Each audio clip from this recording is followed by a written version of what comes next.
The Lord. അപ്പോസ്തല പ്രവൃത്തികൾ 18-ാം അധ്യായം 1 മുതൽ 28 വരെയുള്ള തിരുവചനങ്ങൾ. അനന്തരം അവൻ അഥേന വിട്ട് കൊരിന്തിൽ ചെന്നു. യഹൂദന്മാരെല്ലാവരും റോമാനഗരം വിട്ടു പോകേണമെന്ന് ക്ലൗദ്യോസ് കൽപ്പിച്ചതുകൊണ്ട് ഇത്തല്യയിൽ നിന്ന് ആ ഇടയ്ക്ക് വന്നവനായി പൊന്തോസ്കാരൻ അക്വിലാസ് എന്നു പേരുള്ള ഒരു യഹൂദനെയും അവൻ്റെ ഭാര്യ പ്രിസ്കില്ലയെയും കണ്ട് അവരുടെ അടുക്കൽ ചെന്നു. തൊഴിലൊന്നാകൊണ്ട് അവൻ അവരോടുകൂടെ പാർത്തു വേല ചെയ്തു പോന്നു. തൊഴിലോ കൂടാരപ്പണിയായിരുന്നു. എന്നാൽ ശബ്ബത്ത് തോറും അവൻ പള്ളിയിൽ സമ്പാദിച്ച യഹൂദന്മാരെയും യവനന്മാരെയും സമ്മതിപ്പിച്ചു. ശീലാസും തിമോത്തിയോസും മക്കെദോന്യയിൽ നിന്ന് വന്നാറെ പൗലോസ് വചനഘോഷണത്തിൽ ശുഷ്കാന്തി പൂണ്ട് യേശു തന്നെ ക്രിസ്തുവെന്ന് യഹൂദന്മാർക്ക് സാക്ഷീകരിച്ചു. അവർ എതിർ പറയുകയും ദുഷിക്കുകയും ചെയ്യുകയാൽ അവൻ വസ്ത്രം കുടഞ്ഞു. നിങ്ങളുടെ നാശത്തിന് നിങ്ങൾ തന്നെ ഉത്തരവാദികൾ. ഞാൻ നിർമ്മലൻ. ഇനിമേൽ ഞാൻ ജാതികളുടെ അടുക്കൽ പോകുമെന്ന് അവരോട് പറഞ്ഞു.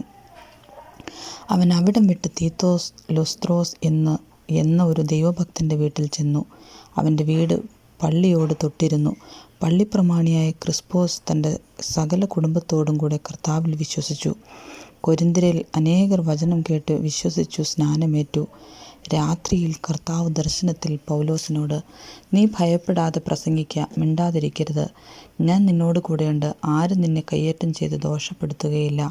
ഈ പട്ടണത്തിൽ എനിക്ക് വളരെ ജനമുണ്ട് എന്ന് അരുളി ചെയ്തു. അങ്ങനെ അവൻ 1 ആണ്ടും 6 മാസവും അവരുടെ ഇടയിൽ ദൈവവചനം ഉപദേശിച്ചുകൊണ്ട് താമസിച്ചു. ഗല്ലിയോൻ അഖായയിൽ ദേശാധിപതിയായി വാഴുമ്പോൾ യഹൂദന്മാർ പൗലോസിൻ്റെ നേരെ ഒരുമനപ്പെട്ട് എഴുന്നേറ്റു. അവനെ ന്യായാസനത്തിൻ്റെ മുമ്പാകെ കൊണ്ടുചെന്നു. അവൻ ന്യായപ്രമാണത്തിന് വിരോധമായി ദൈവത്തെ ഭജിപ്പാൻ മനുഷ്യരെ സമ്മതിപ്പിക്കുന്നു എന്ന് പറഞ്ഞ് പൗലോസ് വായ തുറപ്പാൻ ഭാവിക്കുമ്പോൾ ഗല്ലിയോൻ യഹൂദന്മാരോട്, യഹൂദന്മാരെ, വല്ല അന്യായമോ വല്ലാത്ത പാതകമോ ആയിരുന്നെങ്കിൽ ഞാൻ ക്ഷമയോടെ നിങ്ങളുടെ സങ്കടം കേൾക്കുമായിരുന്നു.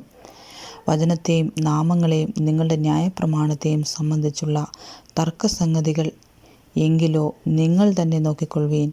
ഈ വകയ്ക്ക് ന്യായാധിപതിയാകുവാൻ എനിക്ക് മനസ്സില്ല എന്ന് പറഞ്ഞു. അവരെ ന്യായാസനത്തിൽ നിന്ന് പുറത്താക്കി. എല്ലാവരും പള്ളിപ്രമാണിയായ സൊസ്തേസിനെ പിടിച്ച് ന്യായാസനത്തിൻ്റെ മുമ്പിൽ വെച്ച് അടിച്ച്. അതൊന്നും ഗല്ലിയോൻ കൂട്ടാക്കിയില്ല. പൗലോസ് പിന്നെയും കുറേ നാൾ പാർത്ത ശേഷം സഹോദരന്മാരോട് യാത്ര പറഞ്ഞിട്ട് തനിക്കൊരു നേർച്ച ഉണ്ടായിരുന്നതിനാൽ ക്രെംകേയിൽ വെച്ച് തല ക്ഷൗരം ചെയ്യിച്ച് പ്രിസ്കില്ലയോടും അക്വിലാസിനോടും കൂടെ കപ്പൽ കയറി സുറിയയിലേക്ക് പുറപ്പെട്ടു. എഫെസോസിലെത്തി അവരെ അവിടെ വിട്ടു. അവൻ പള്ളിയിൽ ചെന്ന് യഹൂദന്മാരോട് സംഭാഷിച്ചു. കുറെ കൂടെ താമസിക്കണമെന്ന് അവർ അന്വേഷിച്ചിട്ട് അവൻ സമ്മതിക്കാതെ, ദൈവഹിതമുണ്ടെങ്കിൽ ഞാൻ നിങ്ങളുടെ അടുക്കൽ മടങ്ങി വരുമെന്ന് പറഞ്ഞ് വിടവാങ്ങി എഫെസോസിൽ നിന്ന് കപ്പൽ നീക്കി. കൈസരിയിൽ വന്നിറങ്ങി യെരൂശലേമിലേക്ക് ചെന്ന് സഭയെ വന്ദനം ചെയ്തിട്ട് അന്ത്യോക്യയിലേക്ക് പോയി. അവിടെ കുറേ നാൾ താമസിച്ച ശേഷം പുറപ്പെട്ട് ക്രമത്താലെ ഗലാത്യദേശത്തിലും ഫ്രുഗ്യയിലും സഞ്ചരിച്ചു. ശിഷ്യന്മാരൊക്കെയും ഉറപ്പിച്ചു. അലക്സാന്ദ്രിയക്കാരനായി വാഗ്വൈഭവവും തിരുവെഴുത്തുകളിൽ സാമർഥ്യവുമുള്ള അപ്പിലോസ് എന്നു പേരുള്ള ഒരു യഹൂദൻ എഫെസോസിലെത്തി. അവൻ കർത്താവിൻ്റെ മാർഗത്തിൽ ഉപദേശം ലഭിച്ചവൻ ആയിരുന്നു. യോഹന്നാൻ്റെ സ്നാനത്തെക്കുറിച്ച് മാത്രം അറിഞ്ഞിരുന്നുവെങ്കിലും ആത്മാവിൽ എരിവുള്ളവനാകയാൽ അവൻ യേശുവിൻ്റെ വസ്തുത സൂക്ഷ്മമായി പ്രസ്താവിക്കുകയും ഉപദേശിക്കുകയും ചെയ്തു. അവൻ പള്ളിയിൽ പ്രാഗൽഭ്യത്തോടെ പ്രസംഗിച്ചു തുടങ്ങി. അക്വിലാസും പ്രിസ്കില്ലയും അവൻ്റെ പ്രസംഗം കേട്ടാറെ അവനെ ചേർത്തുകൊണ്ട് ദൈവത്തിൻ്റെ മാർഗം അധികം സ്പഷ്ടമായി അവന് തെളിയിച്ചു കൊടുത്തു.